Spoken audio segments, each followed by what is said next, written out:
Olá pessoal, hoje aqui no PEC Talks estamos com as ilustres presenças dos professores Alexandre Libório Dias Pereira e Antônio Carlos Morato, hoje aproveitando aí principalmente a presença de ambos na defesa, da tese da Patrícia Peck, e também para poder falar um pouco desses assuntos relacionados principalmente aos novos desafios da tecnologia, da inteligência artificial, das proteções de bases de dados nessa sociedade da informação.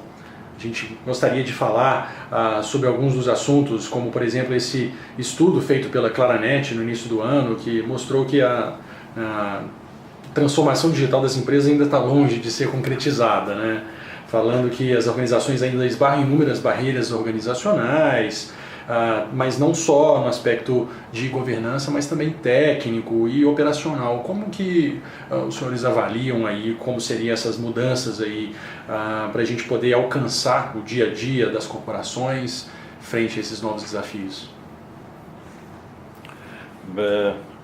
Bem, eu queria agradecer em primeiro lugar a oportunidade de estar aqui no vosso PEC Talks. Eu conheço melhor a realidade portuguesa, naturalmente. Aproveito para cumprimentar o professor Morato também. É uma honra estar aqui com ele em São Paulo, vindo nós de Portugal, não é? Que é um pequeno país da Europa. Vir aqui visitar os nossos irmãos do Brasil enche-nos sempre a alma, não é? Mas focando a realidade das empresas, tem sido feito um esforço muito grande em termos de adaptação ao digital, embora o caminho que falta percorrer ainda é muito, sobretudo na introdução de soluções de inteligência artificial ao nível das bases de dados empresariais também, mas claro, sempre com respeito pelos direitos dos cidadãos, dos dados pessoais, da propriedade intelectual. Mas penso que em Portugal, pelo menos, também por causa do contexto europeu, estamos fazendo um esforço grande para adaptar ao digital. Bem, eu agradeço a grande oportunidade de participar do PEC Talks. Cumprimento o Dr. Márcio, cumprimento a doutora Patrícia Peck, cumprimento também o professor Alexandre Libório, um grande amigo, professor da Universidade de Coimbra. É uma honra, na verdade, minha de participar do programa e estar aqui ao lado do professor Alexandre.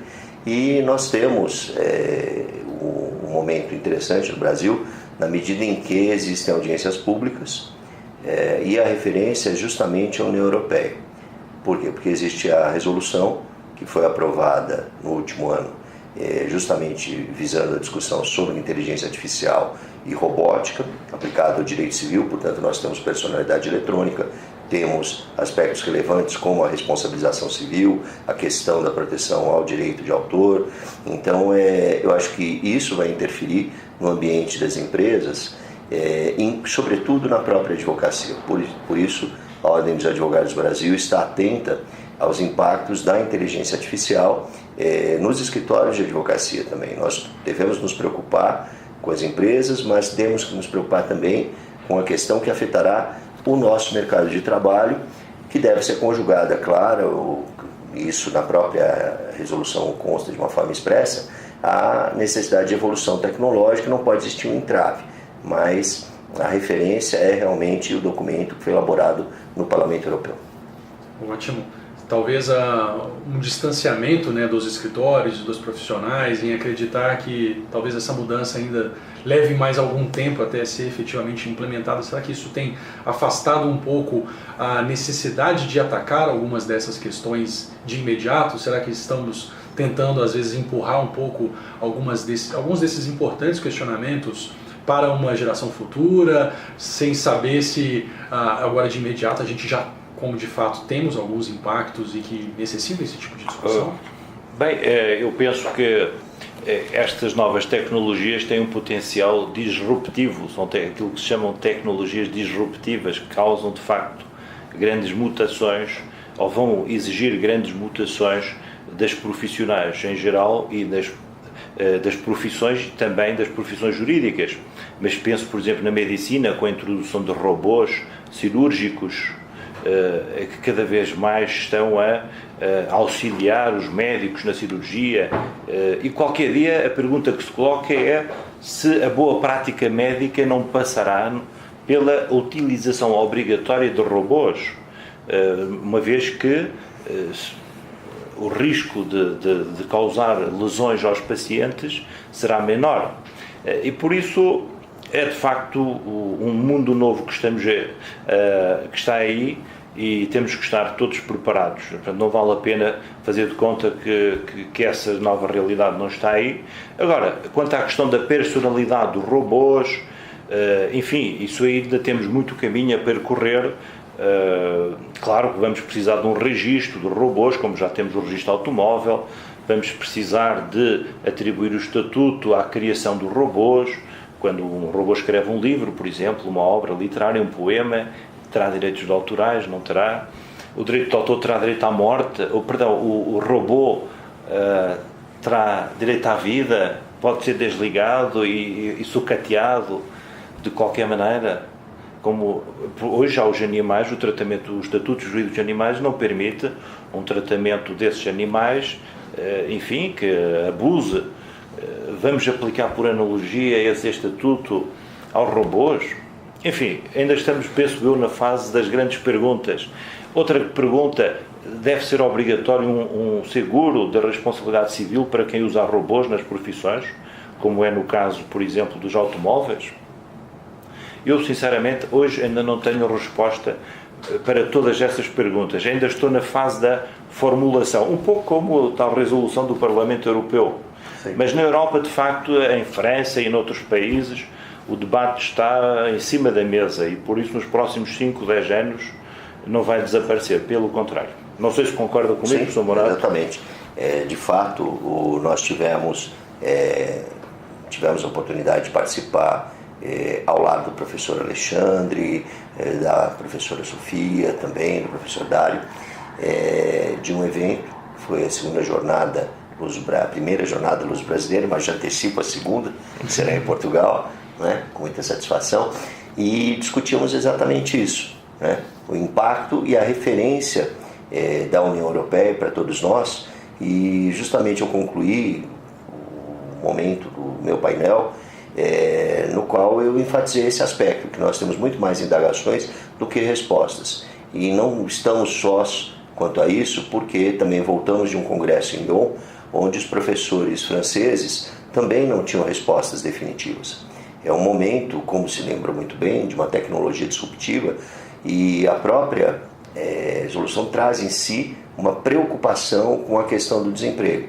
A ideia, por exemplo, de criação de um fundo, a ideia de securitização, tudo isso é importante. Por quê? Porque a referência que nós temos, e sempre utilizando uma analogia, é a questão da personalidade, a admissão da personalidade dos animais. Isso aconteceu no Código Civil português mais recentemente, e antes no Código Civil alemão e no Código Civil francês. Então há uma tendência em aplicar a mesma solução quanto à personalidade eletrônica, mas existem mais perguntas do que respostas nesse momento.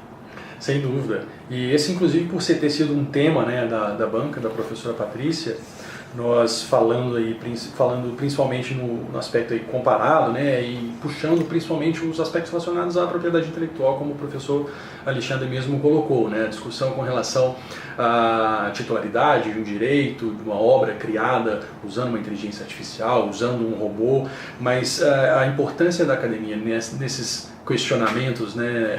Primeiro, saber que estamos num momento ainda de reflexão, apesar de já termos a tecnologia sendo implementada e sendo colocada em funcionamento no mercado, colocada em funcionamento nos mais variados segmentos.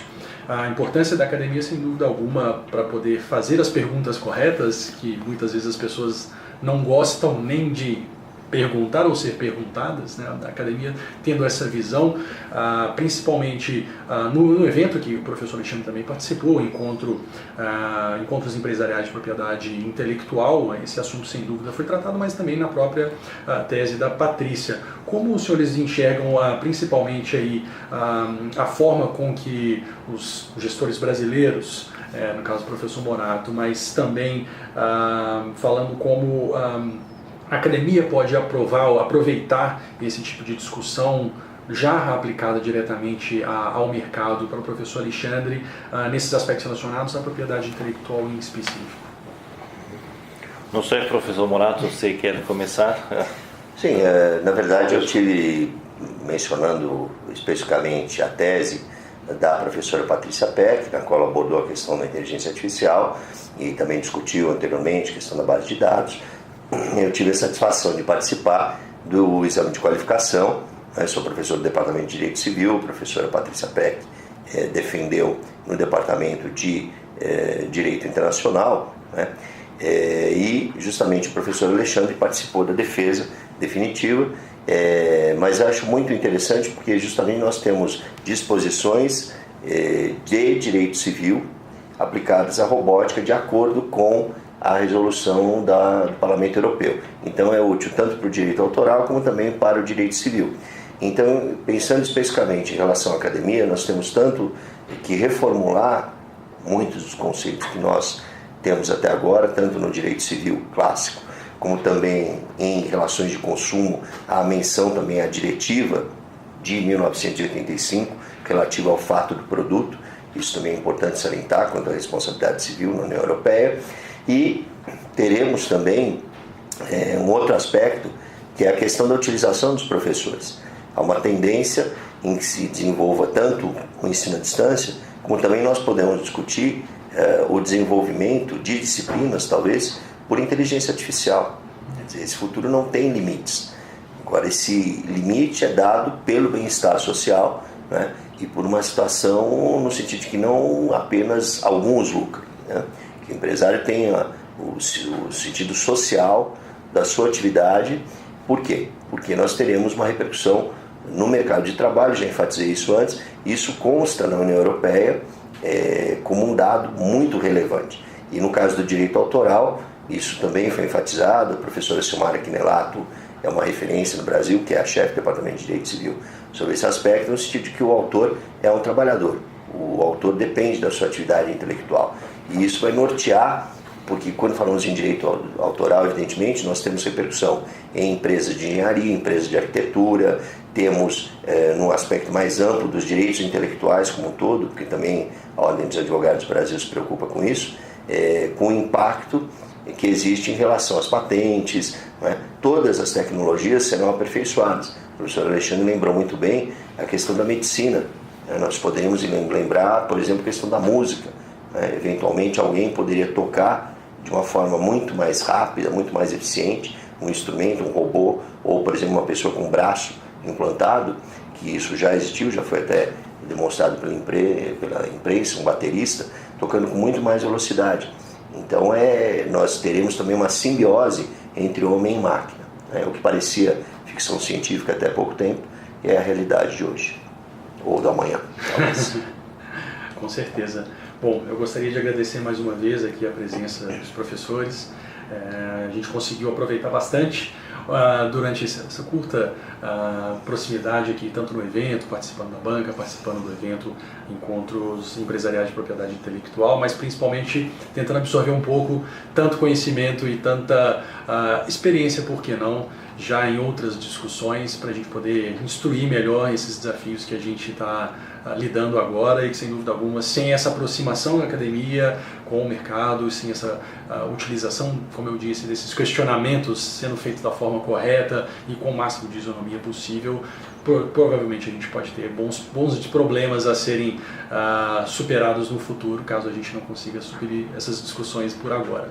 Gostaria de agradecer a presença de todos também no nosso Tech Talks, e fico também aguardando a próxima oportunidade para a gente poder não só receber os professores novamente para uma conversa, mas para poder aprofundar um pouco mais sobre os assuntos relacionados aí ao direito digital, propriedade intelectual e esse mundo tecnológico que estamos vivendo.